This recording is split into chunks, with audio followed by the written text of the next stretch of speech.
అధ్యాయం మొదటి నుంచి కొన్ని మాటలు చదువుకుందాం. పరిశుద్ధ గ్రంథముల నుండి అపోస్తల కార్యం 3వ అధ్యాయం మొదటి నుంచి కొన్ని మాటలు. పగలు 3 గంటలకు ప్రార్థన కాలమున పేతురు యోహానును దేవాలయమునకు ఎక్కి వెళ్ళుచుండగా పుట్టినది మొదలుకొని కుంటివాడైన ఒక మనుష్యుడు మోసుకొని పోబడుచుండెను. వాడు దేవాలయములోనికి వెళ్ళు వారిని భిక్షమడుగుటకు కొందరు ప్రతిదినము వానిని శృంగారమును దేవాలయపు ద్వారము వద్ద ఉంచుచూ వచ్చిరి. హల్లెలూయా, ప్రైజ్ ది లార్డ్, హల్లెలూయా, హల్లెలూయా. వినండి ప్రభునందు ప్రియమైన దేవుని బిడ్డలారా, పగలు 3 గంటలకు.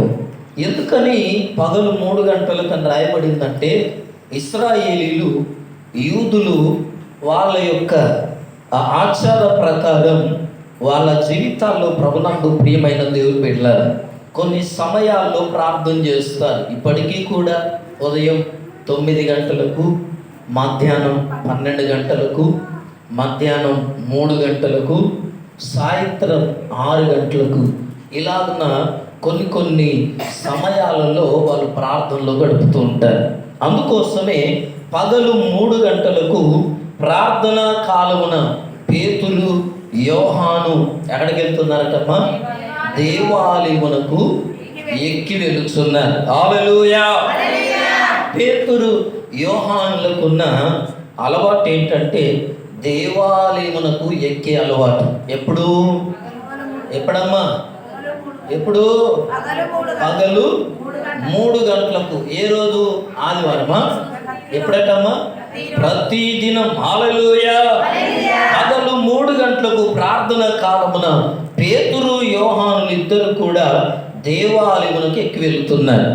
దేవాలయమునకు ప్రార్థన చేసుకోవడానికి ప్రార్థన కాలం అది, ప్రార్థన చేసుకునే సమయం అది. అందుకోసమే ఈ దినం ఈ వాక్యం వింటున్న ప్రియ సహోదరి, ప్రియ సహోదరులారా, మన జీవితాల్లో కూడా ప్రార్థన కాలం ఉండాలి. ఈరోజు ఇక్కడ కూర్చున్న వారిలో ఎంతమందిలో మీ జీవితాల్లో ప్రార్థన కాలం ఉంది? ఎంతమంది జీవితాల్లో అయ్యా ప్రతి దినం దేవునితో గడిపే సమయం నీకుందా? ఎంతమంది ప్రార్థన సమయం పెట్టుకున్నారు? అమ్మా, ప్రార్థన సమయాలు ఉన్నాయా? లేవు. ఈరోజు క్రైస్తవుల్లో, ఈరోజు సమాజంలో ప్రభునందు ప్రియమైన దేవుని బిడ్డలారా, అందుకే మనమంతా పేరుకే క్రైస్తవులం అంటాం. నామకార్థ క్రైస్తవులని చెప్పడానికి నేనేమాత్రము వెనకాడడం లేదు. ఎందుకో తెలుసా? ఆ ఆదిమ సంఘములో ఉన్న సేవకుల్లో ప్రార్థన కాలం ఉంది. ఏముందమ్మా? ప్రార్థన సమయం ఉంది. పగలు 3 గంటలకు వారు ఎక్కడున్నా ఎలాగున్నా 3 గంటలకు ఏం చేయాలో తెలుసా? శృంగారం అనే దేవాలయంలోకి వెళ్ళాలి. హల్లెలూయా, హల్లెలూయా, ప్రైజ్ ది లార్డ్. 3 గంటలకు టైం కూడా ఎందుకు మెన్షన్ చేసిండో చెప్తున్నాను. అది గుర్తుపెట్టుకోవాలా? పగలు 3 గంటలకు వాళ్ళు శృంగారం అనే దేవాలయంలోకి వస్తున్నారు. ఎందుకంటే ఆ సమయం వారు దేవునితో గడిపే సమయం. ఒక దినములో నువ్వు దేవునితో గడపగలుగుతున్నావా? ఒక దినం 24 గంటలు దేవునికి ఇచ్చాడు. ఎంతమంది దేవునితో గడపగలుగుతున్నారు? ఒక దినములో దేవునితో ఎంతకాలం గడపగలుగుతున్నారు? ఎంత సమయం? ఎంతమంది జీవితాల్లో సమయాలు ఉన్నాయా? ఈరోజు చెప్తారా ఎంతమంది సమయం ఉందో? ఒక్కొక్కరు చెప్తారు నిలబడి. సమయం ఉందా? ఏ టైం ఉంది దేవుల్లో? ప్రార్థన కాలం ఎప్పుడు? నువ్వు దేవుణ్ణి ఎప్పుడు కలుసుకుంటున్నావు? ప్రతిరోజు కలుసుకునే సమయం. ఎవరైనా నీ దగ్గర సాక్ష్యం నీ భర్త చెప్పగలడా? అయ్యగారు ఈ టైంలో మా ఆవిడ ప్రార్థనలో ఉంటుంది రోజు అని చెప్పే సాక్ష్యం ఉందా నీకు? ఉందా? ఎవరికైనా? లేదు. అంత డమ్మి. అంత ఉంటుందే? లేదు. ఆదిమ సంఘములో ఉన్న క్రైస్తవుల్లో, సేవకుల్లో ప్రార్థన కాలం ఉంది. ఆయన పగలు 12 గంటలకు కూడా ఆకలిస్తున్నప్పుడట ప్రార్థన చేస్తున్నాడు పేతురు. తెలుసా మీకు? దర్శనం చూశాడు. పగలు 12 గంటలకు ప్రార్థన చేస్తున్నాడు. పగలు 3 గంటలకు ప్రార్థన చేస్తున్నాడు. ప్రార్థన చేసే సమయం ఉండాలి. ఒకవేళ లేదే ఇంకా నీ జీవితంలో రోజు ఒక సమయం పెట్టుకో. రోజు ఒక సమయం పెట్టుకో. ఆ సమయంలో నువ్వు తప్పకుండా దేవుణ్ణి కలుసుకోవాలా, దేవునికి ప్రార్థన చేయాలి. అర్థమవుతుందని నేను చెప్పే మాట? పేతురు యోహానుల జీవితంలో ఏముంది? ప్రార్థన సమయం ఉంది. శృంగారం అనే దేవాలయానికి వెళ్ళి వాళ్ళు ఏం చేస్తున్నారు? పగలు 3 గంటలకు ప్రార్థనకు ఎక్కి వెళుతున్నారు. దేవాలయం ఎక్కి వెళ్తున్నారు. ఎంతమంది ఎక్లేసియా మందిరానికి ప్రార్థనకి ఎక్కి వస్తున్నారు? ప్రార్థనకు రావడం అంటే ఎక్కి రావడం అంట. హల్లెలూయా. చాలా మందికి దిగిపోయే అనుభవాలు. నిన్న వచ్చినాం కదా ప్రార్థన అయ్యాలి పోతుండే, అంత దిగిపోయే అనుభవాలు. ఎక్కి వెళ్ళే అనుభవాలు కావాలా? హల్లెలూయా. Praise the lord.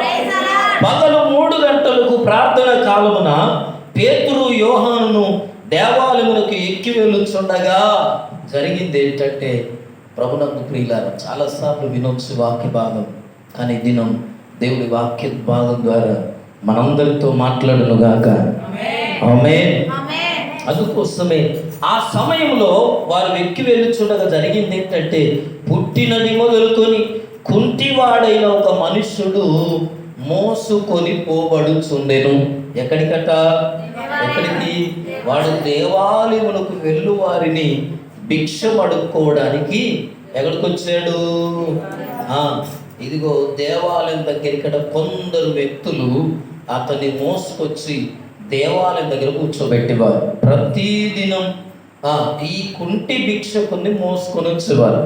కుంటివాడైనా అడుక్కుంటోడు. భిక్షకుడు అంటే అర్థం కాదు, అడుక్కుంటోడు. కుంటోళ్ళు అంత ఎక్కడ ఉంటారమ్మా? గుంటెళ్ళు, కుంటోళ్ళు, కుష్ఠరోగులు దేవాలయం దగ్గర భిక్షం ఎత్తుకుంటారు, అడుక్కుంటారు. అయ్యా అమ్మా అని చెప్పి ఏం చేస్తారు? చేతులు చాపుతుంటారు. అందుకోసమే ప్రభునందు ప్రియమైన దేవుని బిడ్డలారా, వాడు ఆ రీతిగా కొందరు వ్యక్తులు ప్రతిదినమాట, ఒకరోజు కాదు 2 రోజులు కాదు. చూడండి ప్రభునందు ప్రియులారా, అడుక్కునేవాడు ఎప్పుడెప్పుడట? అమ్మా ఎప్పుడెప్పుడు?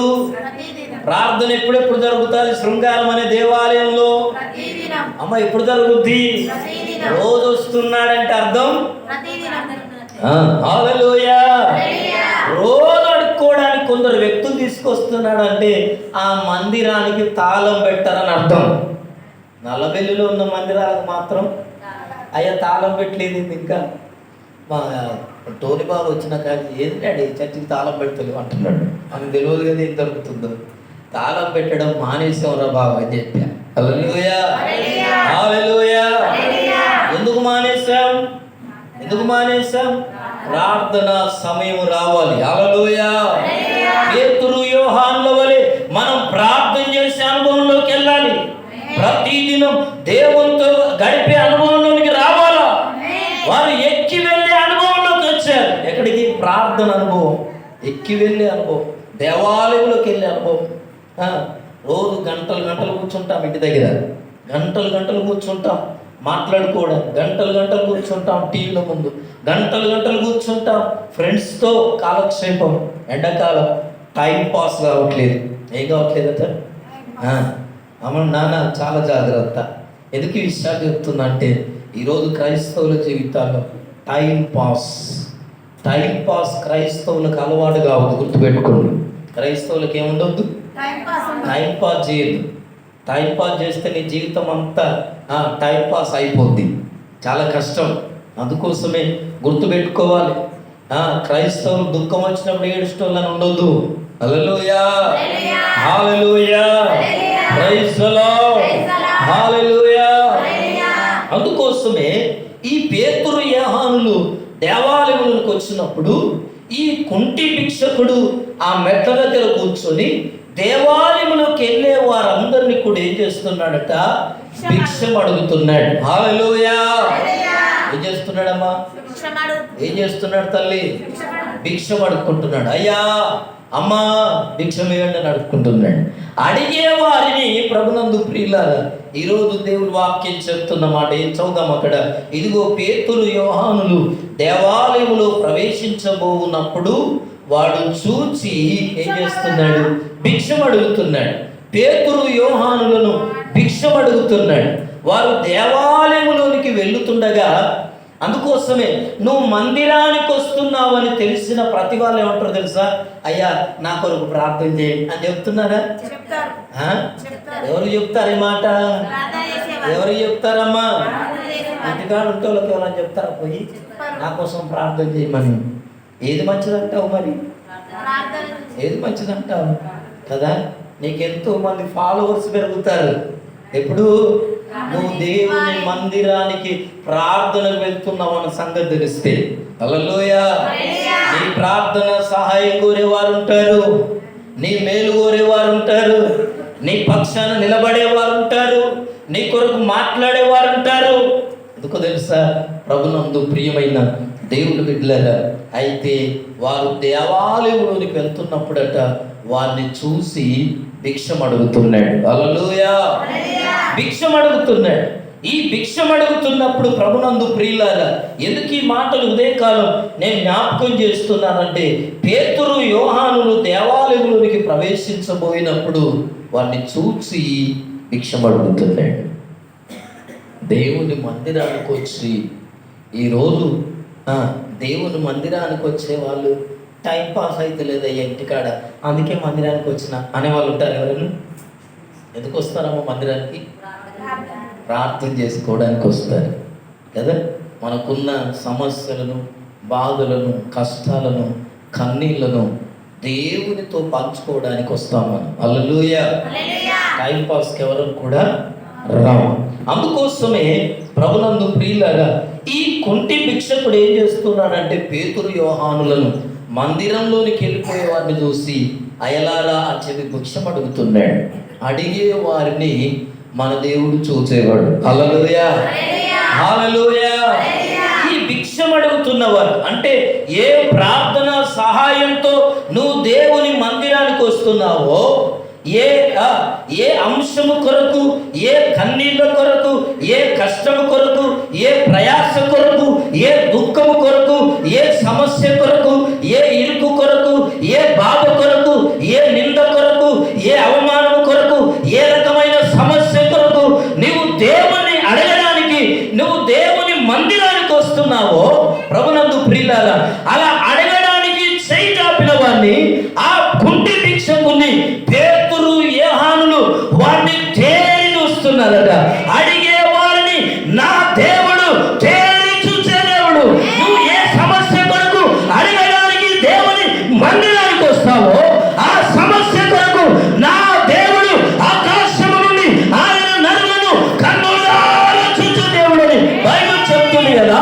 నువ్వు ఏ సమస్య కొరకు వస్తున్నావో వాడు భిక్షం అడిగేవాడే, వాడు అడుక్కునేవాడే, వాడు చిల్లర కొరకు వచ్చిన వాడే, వాడు జీవితంలో ఇల్లు పూట నిలవడానికి వచ్చిన వాడే. అయినా కూడా దేవుడికి పేతురు యోహానులు భిక్షం అంటే వెళుతున్నప్పుడు భిక్షం అడుక్కుంటప్పుడు ప్రభునందు ప్రియులారా ఏం చేస్తున్నాడో తెలుసా? వారిని తేరి చూస్తున్నారట. వారిని తేరి చూస్తున్నారు. చూడండి అక్కడ బైబిల్లో ఎవరు చూస్తున్నారు? వారు భిక్షం అడగగా పేతురు యోహానులు వారిని తేరి చూస్తున్నారు. ఎందుకని పేతురు యోహానులు వారిని తేరి చూస్తున్నారంటే, ప్రభునందు ప్రియమైన దేవుని బిడ్డలారా, అడగడానికి వచ్చిన వాళ్ళందరినీ నా దేవుడు తేరి చూస్తాడు.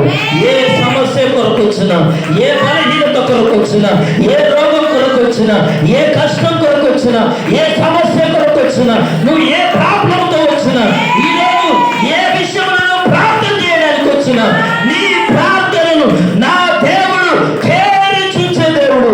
ఎందుకు తెలుసా? ప్రభునందు ప్రియమైన దేవుని బిడ్డలారా, వాక్యం చెప్తున్నది.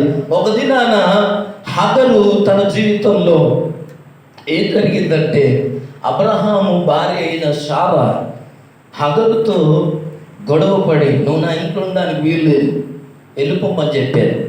ఆదికాండం 16వ అధ్యాయం 13వ వచనం ఒకసారి మాట చదువుకుందాం. ఆదికాండం 16వ అధ్యాయం 13వ వచనం. 13వ వచనం చదవండి. అది చూచుచున్న దేవుడవు నీవే అను అని పేరుతో నేను తనతో మాట్లాడిన యెహోవాకు పెట్టెను. ఏలయనగా నన్ను చూచిన వారే నేనెక్కడ చూచితిని కదా అని అనుకొనెను. అట్లేనమ్మ చదివితే సగం హల్లెలూయా, ప్రైజ్ ది లార్డ్. చూడండి ప్రభునందు ప్రియులారా, ఇష్మాయేలు తీసుకొని హగరు ఏం చేస్తున్నది? అబ్రహాము దగ్గర నుంచి శారమ్మ వెళ్ళగొట్టినప్పుడు అరణ్యంలోకి వచ్చారు. ఈ సందర్భం అంతా మనకందరికీ తెలుసు. అరణ్యంలోకి వచ్చారు. వచ్చిన తర్వాత ఈ హగరు జీవితంలో ఏమనుకుందంటే, అయ్యో నేను ఐగుప్తురాలను, నన్ను దేవాది దేవుడు లేదా ఏమంటాం ఐగుప్తు రాజు శారమ్మకు నన్ను దాసికి ఇచ్చేశాడు కదా, దాసిగా బతుకుతాను జీవితకాలం అంతా, పర్లేదులే ఎక్కడైతే 4 ముక్కల భోజనం దొరుకుతుంది తిని ఉండిపోతాను అనుకుంది. కానీ ఆమె జీవితంలో ఎప్పుడు అనుకోలేదు, ఏ యజమాని ఇంట్లో పనికి వచ్చాదో ఆ యజమానికి భార్య అయిపోయింది హగరు. హల్లెలూయా. ఆ యజమానికి ఏమైపోయిందమ్మా? హల్లెలూయా. ఏ ప్రార్థన పరుని కింద వింటున్నారా, ఏ సహవాసం కింద మనం ఎదుగుతామో ప్రభునందు ప్రియులారా, వాళ్లకు తగినట్లుగా మన ఆత్మీయ జీవితం ఉండాలా. ఆ సహవాసానికి తగ్గట్లుగా, ఆ సహవాసానికి అబ్రహాము కుటుంబంలోనికి హగరు ఎప్పుడు వచ్చాదో ప్రభునందు ప్రియమైన దేవుని బిడ్డలారా, అమ్మా నా వైపు చెప్తారు, హగరు అబ్రహాము జీవితంలో కుటుంబంలోనికి ఎప్పుడు వచ్చాదో ఆమె దాసిగా బతుకుతాను అనుకున్నాను. కానీ దేవుడు హగర్ని ఏం చేశాడో తెలుసా? అబ్రహామునకు భార్యగా చేశాడు. యజమానురాలు స్థాయి అంటే ఎందుకు ఈ మాటలు జ్ఞాపకం చేస్తుందంటే ప్రభునందు ప్రియులారా, ఆమె యజమానురాలు స్థాయి పొందింది. అంతే మాత్రమే కాదు, ఇదిగో గర్భవతి అయింది, కుమారుని కన్నది. ఇదిగో ఆ కుమారుని కలిగి ఉన్నప్పుడు జరిగింది ఏంటంటే, శారమ్మ ఇదిగో ఇస్సాకును ఇష్మాయేలును ఆడుకుని ఇద్దరు ఏం చేస్తారు? ఇద్దరు పిల్లలు ఇంట్లో ఉంటే కొట్లాడుకుంటారు కదా, అట్లాగే ఇస్సాకును ఇష్మాయేలు కొట్టడం చూసిందట. చూసి ఈ దాసి కొడుకు నా కొడుకును కొట్టడం ఏంటి, వీడు నా ఇంట్లో ఉండడం ఏంటి, ఇప్పుడే కొడుతున్నాడు, పెద్ద పెరిగితే వీనికి అన్ని అప్పులు వచ్చేస్తాయి కనుక వీడు నా ఇంట్లో ఉండొద్దని ఏం చేసిందమ్మా? ఇంట్లో నుంచి పంపేయాలనుకున్నప్పుడు అబ్రహాం బాధపడ్డాడు, ఏడ్చాడు, దుఃఖపడ్డాడు. అది చాలా సందర్భం ఉంది. కానీ జరిగింది ఏంటంటే, అబ్రహాము హగరును అతని కుమారుడైన ఇష్మాయేలును అరణ్యములో వదిలిపెట్టేశాడు. వదిలిపెట్టేసి వచ్చిన తర్వాత హగరు ఏమని ప్రార్థన చేస్తుందంటే, ప్రభునందు ప్రియులారా, అవన్నీ మనకు తెలుసు కదా, చిన్నవాళ్ళు ఎక్కడో పడేసి నీళ్ళు లేవు, అలాంటి పరిస్థితుల్లో ఆమె ప్రార్థన చేస్తున్నాను, నా దేవా నా జీవితం ఏంటి, నా పరిస్థితి ఏంటి, నేను ఎక్కడో దాసి ఉన్నా అయిపోవు నా బతుకు, నేను జీతగా ఏమంటారు దాసి అంటే పనికత్తెగా ఉన్న బావుండు నాకు, నేను అనవసరంగా కదా ఏమైపోయాను, నేను గొప్ప స్థాయి నాకు వచ్చింది అనుకున్నాను, కానీ అంతలోనే నా జీవితం మరలా చీకటి మయమైపోయింది కదా. ఈరోజు ప్రభునందు ప్రియ సహోదరి, ప్రియ సహోదరుడా, ఈ మాటలు వింటున్న ప్రియమైన దేవుని బిడ్డలారా, బైబిల్ చెప్తున్నది హగరు జీవితంలో అనుకోకుండా కొన్నిసార్లు అంతే మానవుల జీవితాలు కొన్ని కలిసి వస్తాయి, కొన్నిసార్లు నష్టాలను చూడాల్సి వస్తుంది. ఎప్పుడు ఒకలాగా ఉండదు జీవితం, ఎప్పుడు ఒకలాగా ఉండదు. హగరు తన జీవితంలో అబ్రహామునకు భార్య అయిపోయినప్పుడు వింటున్నారా, ఆమెకున్న స్టేటస్ వేరు. కానీ ఇప్పుడైతే అరణ్యంలో ఉంది, త్రాగడానికి నీళ్ళు లేవు, ఏం చేయాలో అర్థం కాలేదు, దేవునికి మొరపెడుతున్నదట, ప్రార్థన చేస్తున్నదట. అప్పుడు దేవుడు ఆమెకు చెప్తున్నాడు, అది చూచుచున్న దేవుడవు నీవే అని పేరు తనతో మాట్లాడిన యెహోవాకు పెట్టెను. హల్లెలూయా. తన బాధను, తన కష్టాన్ని, తన కన్నీటిని ఆ అరణ్యములో ఎడారిలో దేవునికి మొరపెట్టినప్పుడు అంత మాత్రమే కాదు, నేను ఆ చిన్నవాని మొరను విన్నానంటాడు కదా. ఇంకా చాలా విషయాలు ఉంటాయి. ప్రభునందు ప్రియులారా, ఎందుకు ఈ మాట జ్ఞాపకం చేస్తున్నానంటే, ఇదిగో నన్ను చూచిన, ఏమన్నాడు? నన్ను చూచుచున్న దేవుడవు. ఎలా అనగా నన్ను చూచిన వాణ్ణి నేను ఇక్కడ చూచి తిని. చూడండి, ఆదరించే సాక్ష్యం ఏంటంటే, నన్ను చూసిన వారిని నేను చూచి తిని. హల్లెలూయా, ప్రైజ్ ది లార్డ్. చూడండి, వారిని తేరి చూడడానికి గల కారణం ఏంటంటే, కుంటి భిక్షకుని ఏది అడగడానికి ప్రభునందు ప్రియులారా దేవుని మందిరానికి వచ్చాడు. ఏ సమస్యతో అరణ్యంలో హగరుందో ప్రభునందు ప్రియమైన దేవుని బిడ్డలారా, ఆ సమస్యలో దేవుడు హగరును చూచాడు. హల్లెలూయా, హల్లెలూయా. ఆ ప్రాబ్లములు, ఆ కష్టములు, ఆ ఏమంటాం, ఆ ఇబ్బందిలో, ఆ శ్రమ మధ్య దేవుడు హగరును చూశాడు. అందుకే నన్ను చూచిన వాడు అని పేరు పెట్టాడట. నన్ను చూచుచున్న దేవుడవు నీవే, నన్ను చూచుచున్న దేవుడు అని పేరు పెట్టాడు. అందుకోసమే ప్రభునందు ప్రియమైన దేవుని బిడ్డలారా, ఇంకా ఆదికాండం 22:8 చూస్తే, అబ్రహామును దేవుడు ఒకానొక దినాన ఉదయకాలమే దేవుడు అబ్రహాంతో మాట్లాడుతున్నాడు. నీకొక్కడై ఉన్న కుమారుణ్ణి మోయాబు దేశములో ఉన్న పర్వతం మీద నాకు ఏం చేయమన్నాడు? బలియమని చెప్పాడు. హల్లెలూయా. ఏం చేయమన్నాడమ్మా? బలియమన్నాడు. బలియమన్నప్పుడు జరిగిందేంటి? ఉదయకాలమే పెందన కరలేచి కుమారుణ్ణి, గాడిదను గంత కట్టి ఏం చేశాడట? పని వాళ్ళు కట్టెలు పెట్టి, ఇంకేం చేశాడు? కత్తి పట్టుకొని, ఇదిగో నిప్పును పట్టుకొని, నిప్పు కర్రను పట్టుకొని బయలుదేరి ఎక్కడికి వచ్చాడమ్మా?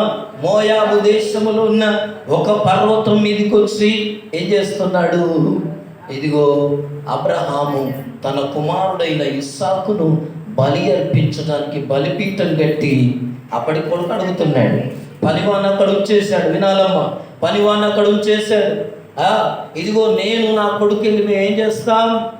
బలి అర్పించి వస్తాం, నీకు ఉండమని చెప్పి ఆ గాడిద దగ్గర పనివాణ్ణి ఉంచి వెళ్ళిపోయాడు. కుమారుడు తీసుకొని కుమారుడు అడుగుతున్నాడు, డాడీ ఏమిటట?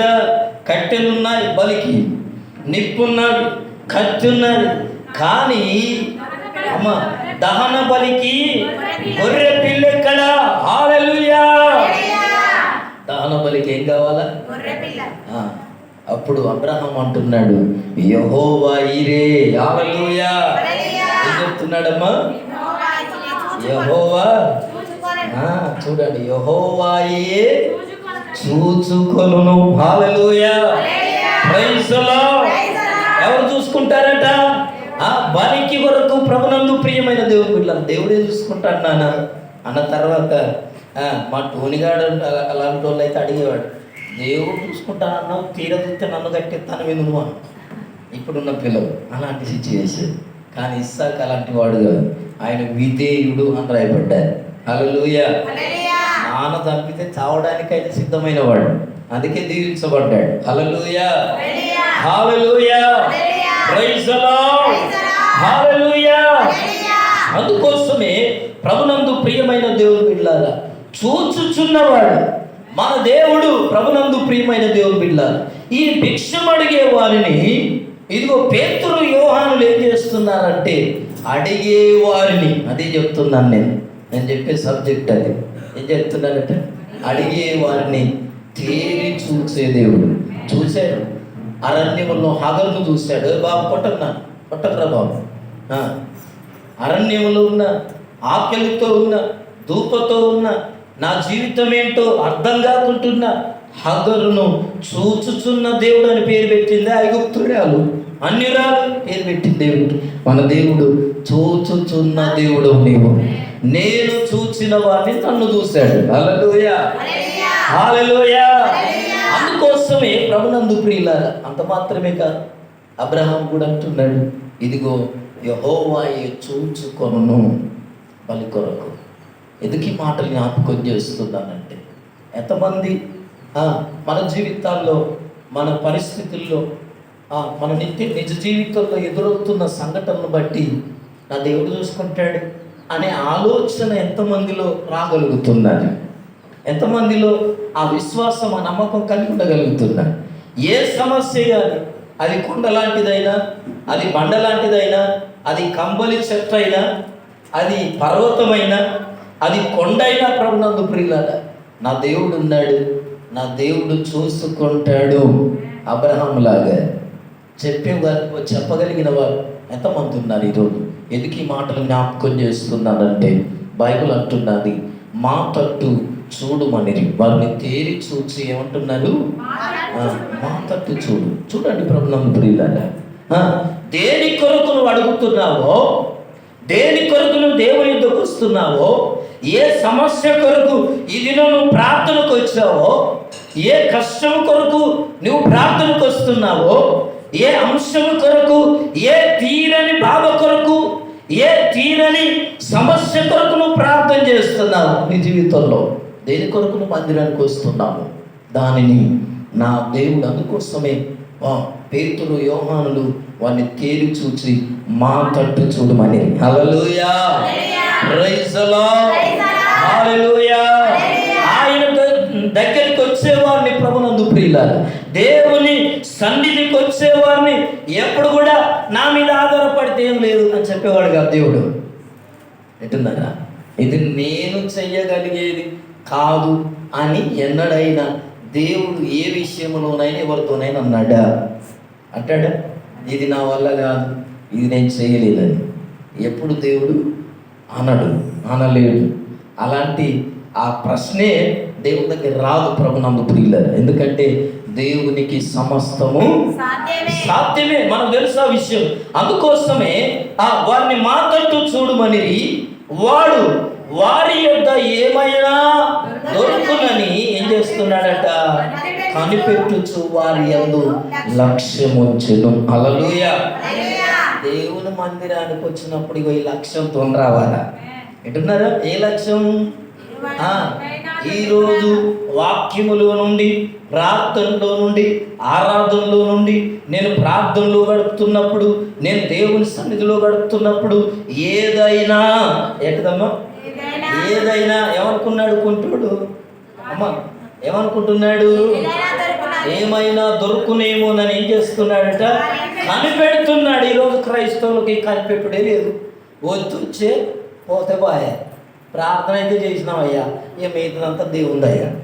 ఏంటిదట? ప్రార్థన చేస్తుందట, మిగతాది ఎవరిదయ్యట? వీళ్ళు విశ్వాసులేనా? నాకు అర్థం కాదు. వీళ్ళు దేవుని బిడ్డలేనా? నాకు అర్థం కాదు. ప్రార్థన చేయడం ఏంటి? ఎందుకు ఈ మాటలు జ్ఞాపకం చేస్తున్నాడు ప్రభునందు ప్రియులారా? ఆ కుంటి భిక్షకుడు ఏం చేస్తున్నాడంటే, ఏమైనా వాళ్ళు తేరి చూశారు, మా తట్టు చూడమన్నారు. ఈరోజు ఈ వాక్యం వింటున్న ప్రియ సహోదరి సహోదరులారా, మా తట్టు తేరి చూడమన్నప్పుడు, వాళ్ళ తట్టు చూస్తున్నప్పుడు ఏమనుకుంటున్నాడంటే, వీళ్ళ దగ్గర ఏదో దొరుకుతుందని కనిపెడుతూ లక్ష్య పెడుతున్నాడు. కనిపెట్టడం వేరు, లక్ష్య పెట్టడం వేరు. కనిపెడుతున్నాడు, లక్ష్య పెడుతున్నాడు. మనం ఇచ్చేది అజ్జయం, అజ్జేది ఇచ్చేయం. కనిపెడితేనేమో వచ్చేదాకుండా మనం ప్రార్థన కావాలి, ఆశీర్వాదం కావాలని 4 రోజులు ఉపవాసం ఉంటాం. ఆకలి బాగా అవుతుంది, ఎట్లయితే అట్లా ఏంటమ్మా. ఇక లాస్ట్ ఈ రాత్రి అయితే ఉపవాస ప్రార్థన అయిపోతుంది, ఇక గంట అయితే అయిపోతుంది అనగా ఎట్లయినా మంచిదే, నేను ఆయన ఆకలి కోసుకోలేకపోతాను, దేవుడా అంతని దయ, ఎట్లా చేసినా నువ్వే. ఇక ఎప్పుడమ్మా? ఎప్పుడు? లాస్ట్కి అలసట వచ్చేసి తీరా దేవుడు ఆశీర్వదించే టైంకు ఆమె దేవా అమ్మాయి నా వల్ల కాదని చెప్పి లేచిపోయే పరిస్థితి. ఈరోజు ప్రభునందు ప్రియమైన దేవుని బిడ్డలారా, ఎందుకు ఈ మాటలు జ్ఞాపకం చేస్తున్నానంటే, ఆ కుంటి భిక్షకుడు చేస్తున్న పని దొరుకునని కనిపెట్టుచు వారి యందే లక్ష్యం ఉంచారు. హల్లెలూయా. వారిని కనిపెడుతూ వారిని లక్ష్య పెడుతున్నాడు. వీరి దగ్గర ఏదైనా దొరుకుతుంది, వీరు ఏదో ఇవ్వగలుగుతారు అని కనిపెడుతున్నారు. దేవుని మందిరానికి వచ్చినప్పుడు మనం కనిపెట్టాలి, దాని మీద లక్ష్యం ఉంచాలి. దేవుడు నాకు ఇస్తాడని, నేను అడిగేది దేవుడు నాకు ఇస్తాడని ఎంతమంది నమ్ముతారా? ప్రార్థన చేసేటప్పుడు ఎంతమంది నమ్మగలుగుతున్నారు? నమ్మకం లేని ప్రార్థనలన్నీ దండగా గుర్తుపెట్టుకోండి. విశ్వాసము లేని ప్రార్థన. అందుకోసమే ప్రభునందు ప్రియులారా, మీరు నమ్మిన ఎడల ఏమన్నాడు? ఏమన్నారమ్మా?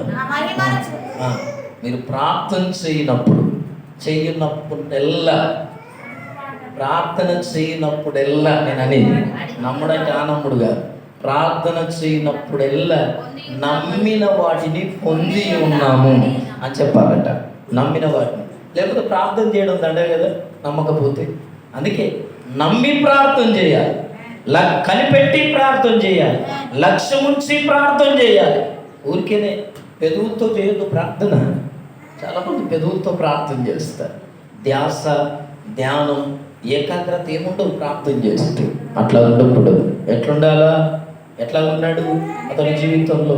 ఇదిగో కనిపెట్టుతూ లక్ష్యం ఉంచాడు, ప్రార్థన చేస్తున్నాడు. అయితే చూడండి ఏం చేస్తున్నారు పేతురు, యోహాను అంతటి పేతురు, వెండి బంగారములు మా యొద్ద లేవు. హల్లెలూయా, హల్లెలూయా, హల్లెలూయా. ఏమిటమ్మా? వెండి బంగారం మా యొద్ద లేదు. ఏం లేదు? వెండి ఇస్తే వాడు అనుకుంటున్నాడు, వెండి ఇస్తే అమ్మ నా జీవితం బాగైపోద్ది, బంగారం ఇస్తే నా లైఫ్ కట్టబడిపోద్ది, ఇక నేను అడుక్కోవాల్సిన పని లేదు. ఇదిగో వెండి బంగారములు. ఈ లోకంలో మనం ఏం కోరుకుంటామంటే దేవుని మందిరానికి వచ్చి కూడా మనం కోరుకునేది ఏంటంటే వెండి బంగారాలే, ఆస్తులు, అంతస్తులే.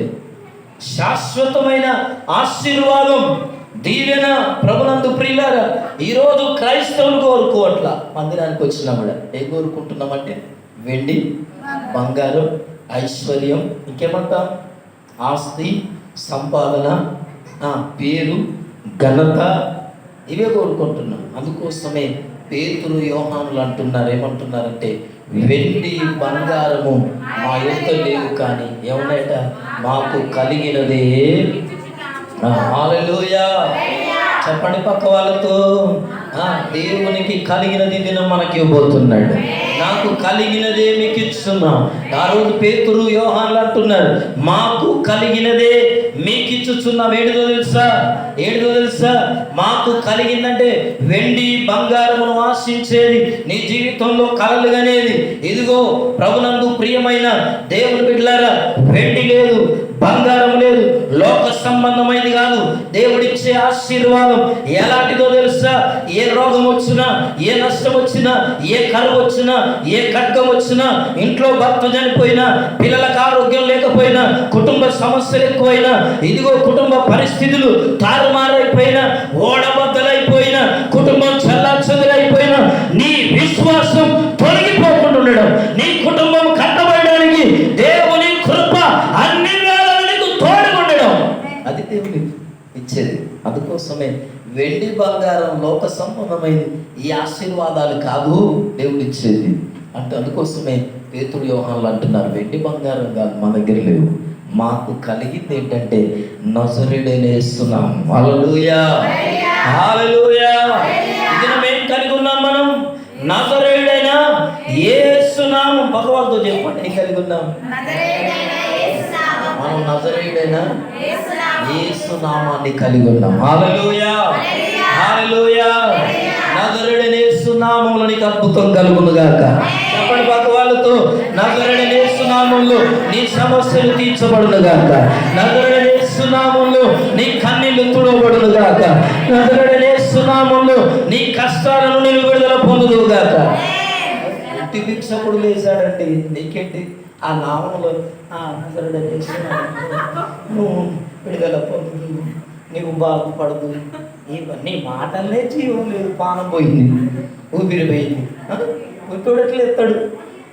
హల్లెలూయా చెప్పారు. నజరేయుడైన యేసు నామములో ఏమన్నారట? ఏమన్నారమ్మా? యేసునామములో నడుమని చెప్పి వాని కుడి చేయి పట్టుకొని లేవనెత్తినప్పుడట, ఇదిగో వెంటనే వాని పాదములను, దేవుని వాక్యం వెల్లడవుతున్నప్పుడు ఏం జరుగుతుందో తెలుసా? ప్రభునందు ప్రియమైన దేవుని బిడ్డలారా, ఆ వాక్యాన్ని చూసారా? పేతురు, యోహానులో నుండి వస్తున్న ఆ మాటలు ఏమైనా దొరుకునని ఏం చేశాడు? కనిపెట్టాడు, లక్ష్యం వచ్చాడు, ఏదో ఇస్తున్నారని కనిపెడుతున్నాడు. కానీ మా దగ్గర వెండి లేదు, బంగారం లేదు, మా దగ్గర మాకు కలిగిన నీకు ఇస్తున్నా, మాకు కలిగిన నీకు ఇస్తున్నా అని చెప్తున్నా. మాకు కలిగింది ఏంటో తెలుసా? నజరేయుడైన యేసు నామములో లేచి నడుమని చెప్పి చేయించినప్పుడంట వాని పాదములు సరిచేయబడ్డాయి, వాని సమస్యలు కూర్చోబడ్డాయి. ఏం జరుగుతుందో తెలుసా? ఏం జరిగాయటమ్మా? వెంటనే వాని పాదములు చీల మండలను బలము పొందెను. వాడు దిగ్గున లేచి నిలిచి నడిచాడు. ఇదిగో గంతులు వేస్తున్నాడు. ఒకేసారి అమ్మా, ఒకేసారి దేవుడు అద్భుతం చేయాలి కానీ మామూలుగా ఉండదు. దేవుడు కార్యం చేయాలి కానీ అప్పులేంటి, అనారోగ్యం ఏంటి, అవి 100 రకాల సమస్యలైనా ఏంటున్నారా? ఎవరికి లేని అయ్యా భూమి మీద ఎవ్వరికి లేని కష్టాలు నాకే ఉన్నాయి అనుకుంటున్నావు ఈరోజు కదా? చాలా మంది అనుకుంటారు. వింటున్నారా? అందుకోసమే వాని పాదములు చీల మండలు ఎన్నిసార్లు అయిపోతున్నాయమ్మా? నజరేయుడైన యేసు నామం ఎన్నైనా సరి చేయగలుగుతారు. ఈరోజు నీ జీవితంలో ఉన్న ఏ సమస్యనైనా సరి చేయగలుగుతారు, నిలబెట్టగలుగుతారు, నిన్ను స్థిరమైనదిగా చేయగలుగుతారు.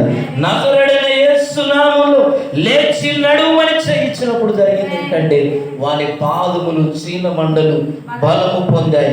వాడు దిక్కున లేచి నిలిచి నడిచి లేచి దిగ్గున ఏంటి సరిగా చూసారు?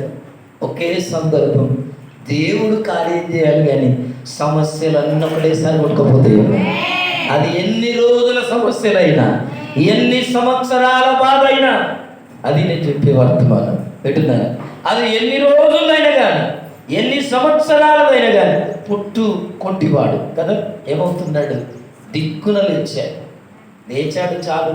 దేవా, మనం ప్రార్థన చేస్తావు కదా, ఈ ఒక్క సమస్యలో నేను నిలబడితే చాలయ్యా, ఈ ఒక్క కష్టం నుంచి బయటపడితే చాలయ్యా, చేస్తాను. ఇదిగో లేచడం, దిక్కున లేచాడు, నిలుచున్నాడట. హల్లెలూయా. నిలిచి ఏం చేస్తున్నాడు? నడుస్తున్నాడు. హల్లెలూయా. దేవుని హస్తం నేను బాగు చేయడానికి, అంటే నజరేయుడైన యేసు నామమును నీవు అంగీకరిస్తున్నప్పుడు, స్వీకరిస్తున్నప్పుడు ఆయన హస్తం ఇచ్చి నడిపియాలి కానీ నిలబడడం కాదు, లేవడం కాదు. ప్రభునందు ప్రియులారా, లేచి నిలిచి నడిచి గంతులేస్తావు. ఒక్క ఆశీర్వాదం కాదు, దేవుడు నీకు చెయ్యాలి కానీ అది నేను చెప్పేది. అందుకే నువ్వు నజరేయుడైన యేసు నామంలో లేచి నడుమన్నప్పుడు అతని జీవితంలో ఇదిగో ప్రభునందు ప్రియులారా, అంతకు ముందున్న ప్రతి సమస్య, అంతకు ముందున్న ప్రతి కన్నీరు, అంతకు ముందున్న ప్రతి బాధ ఇదిగో ఏం చేస్తున్నాడట? నడుచుచు గంతులు వేయించు. నడవడమే కాదు, ఇంకేం చేస్తున్నాడట? గంతులు వేయించు, దేవుని స్తుతించుచు వారితో కూడా ఎక్కడికి వెళ్ళిపోయాడు? చూడండి, దేవుని మందిరానికి వస్తే అమ్మా నీ సమస్యను తీసుకొని లోపలికి వెళ్ళిపోవాలి బయటికి. అది కదా. కుంటి భిక్షకుడు వచ్చాడు, అడుక్కుంటానికే వచ్చాడు కానీ పేతురు యోహానులను సేవకులను పట్టుకొని తన సమస్యను తొలగించుకొని మందిరంలోకి వెళ్ళిపోయాడు. హల్లెలూయా, హల్లెలూయా. వచ్చిన బాధలు వచ్చినట్టే పట్టుకుని పోవద్దు ఇంటికి. అది వచ్చినామా ఏ సొంటి అయినా, అది పాత చెప్పులైనా అంటాం కదా, గుడికాడ చెప్పులు పోయి మంచిగా పోయినాయి, తెగిట కర్మ అంతా పోయిందంటారు. ఏమైందంటారు? శనంతా పోయిందంటారు కదా. మందిరానికి వస్తే దులుపుకోవడానికి రావాలా? హల్లెలూయా. ఏ సమస్య అయినా ఇక్కడ వదిలిపెట్టుకోవాలా. విడుదల ఉంది దేవుని మందిరంలో కదా. అందుకోసమే ఆ కుంటి భిక్షకుడు తన జీవితంలో జరిగింది ఏంటంటే ఇదిగో గంతులు వేయించు వారితో కూడా. ఎప్పుడన్నా ఎక్కాడో లేదో కదా, పోనిచ్చారో పోనీయలేదో. ఎందుకంటే ఏమంటాం, అంగహీనులను మా గర్భగుడిలోనికి రానియరు. అంగవైకల్యం దాన్ని దేవునికి అర్పించవద్దు కదా. అవునా కదా? మీకు తెలుసా తెలియదు? మంచిదాన్ని అర్పియాలి దేవునికి. హల్లెలూయా. అలాగున్న ప్రభునందు ప్రియమైన దేవుని బిడ్డలారా, జరిగింది ఏంటంటే దేవాలయంలో తీసుకెళ్ళారు. వారితో పాటు కూడా గంతులేస్తూ దేవుని స్తుతిస్తూ వెళ్ళిపోయాడు. అందుకోసమే ఈ దినం వాక్యం వింటున్న ప్రియ సహోదరులారా, చివరి మాట చదువుకొని ప్రార్థన చేసుకుందాం. యోహాను సువార్త 14-12 వచనాన్ని మనం చదువుకుందాం. యోహాను సువార్త 14వ అధ్యాయం 12వ వచనం. నేను తండ్రి యొద్దకు వెళ్ళుచున్నాను గనుక నేను చేయు క్రియలు నాయందు విశ్వాసం ఉంచువాడును చేయును, వాటికంటే మరీ గొప్పవి అతడు చేయునని మీతో నిశ్చయముగా చెప్పుచున్నాను. హల్లెలూయా. చూడండి, ఆయన ఆరోహణమై తిరిగి వెళ్తున్నప్పుడు చెప్తున్న మాట, ఇదిగో నేను తండ్రి యొద్దకు వెళుచున్నాను. ఏమంటున్నాడు? నేను చేయు క్రియలు నాయందు విశ్వాసం ఉంచువాడు ఏం చేస్తాడు. హల్లెలూయా. చూడండి, ఈ దినం ఆయన యందు విశ్వాసము ఉంచినట్లయితే, ఇదిగో ఆయన ఎలాంటి కార్యాలు లోకంలో చేశాడో అలాంటి కార్యాలు మన ద్వారా దేవుడు చేయించడానికి ఇష్టపడుతున్నాడు. వాటికంటే ఇంకా ఆయన కంటే గొప్ప కార్యాలు. ఎందుకు ఈ మాటలు జ్ఞాపకం చేస్తున్నా అంటే, ప్రభునందు ప్రియమైన దేవుని బిడ్డలారా, ప్రార్థన చేసుకుందాం. అందరం తల్లు వచ్చి ఈ కుంటి భిక్షకుడు చెప్తాను, కుంటి భిక్షకుడు ప్రభునందు ప్రియులారా, అందరం తల్లు వచ్చి ప్రార్థన చేసుకుందాం. కుంటి భిక్షకుడు ఏం చేస్తున్నాడంటే, శృంగారం అనే దేవాలయంలోనికి ప్రతిదినం కొందరు వ్యక్తులు అతన్ని మోసుకొని వచ్చి ఆ దేవాలయం దగ్గర విడిచిపెట్టి వెళ్ళిపోతున్నారు. ఇదిగో దేవాలయంలోకి వచ్చే వారందరినీ కూడా ఆ వ్యక్తి ఏం చేస్తున్నాడంటే అడుక్కోవడం ప్రారంభిస్తున్నాడు, భిక్షమెత్తుతున్నాడు. ఈరోజు భిక్షమెత్తుకోవడం అంటే చాలామందికి నామూష అనిపిస్తుందేమో. ప్రభునందు ప్రియులారా, ఎందుకు ఈ మాట జ్ఞాపకం చేస్తున్నానంటే, ఇదిగో భిక్షమెత్తుకోవడం అనగానే అదొక రకంగా అనిపిస్తుందేమో, కానీ ఆ కుంటి భిక్షగాడు భిక్షమెత్తుకుంటున్నాడు. ప్రభునందు ప్రియమైన దేవుని బిడ్డలారా, ఈ దినం ఆ మాటలు వింటున్న ప్రియ సహోదరుడా, ఆ కుంటి వ్యక్తి అక్కడ అడుక్కుంటున్నాడు అని అంటే, ఇదిగో దేవాలయంలోకి వచ్చేవారు ఎవరెవరు ఏ సాయం చేస్తారో, అయ్యలారా అమ్మలారా అని వాళ్ళు ఇచ్చే కానుకలకు డబ్బుల మీద ఆధారపడి తన జీవితం కొనసాగుతుందేమో. కానీ ఈరోజు ప్రభునందు ప్రియమైన దేవుని బిడ్డలారా, ఈ వర్తమానం వింటున్న ప్రియ తల్లి, ప్రియ తండ్రి, దేవుని మందిరానికి వస్తున్న మన జీవితాల్లో కూడా మనం దేవుణ్ణి అడిగే వారంగా మనం ఉండాలి. ఆ కుంటివాడిని నేర్పే మన జీవితాల్లో ఈ దినం మనకు శారీరకంగా అంగవైకల్యం లేకపోవచ్చు, కానీ ఆత్మీయంగా కుంటితనం ఉంది. ఎన్నోసార్లు ఎంతోమంది ముందు మనం చేతులు చాచుతున్నాం, రకరకాల పరిస్థితుల కొరకు, రకరకాల అవకాశాల కొరకు, రకరకాల పరిస్థితుల కొరకు, సిచ్యువేషన్ల కొరకు, ఇదిగో మనకున్న ఇబ్బందులను బట్టి. అందుకోసమే ఈ దినం దేవుడు జ్ఞాపకం చేస్తున్నాడు. ఎవరి ఎదుట నీ చేతులు దాపుతున్నా అది దేవునికి ఇష్టం లేదు. దేవుని మందిరానికి వస్తున్నా, ఇదిగో పేతురు యోహాను ప్రార్థనకి వెళ్తున్న వారిని చూసి అతడు భిక్షం అడుగుతున్నాడు. అడుక్కున్నప్పుడు జరిగింది ఏంటో మనం ఇప్పటిదాకా ధ్యానం చేశారు. ఆ భిక్షం అడుగుతున్నప్పుడట వారిని తేరి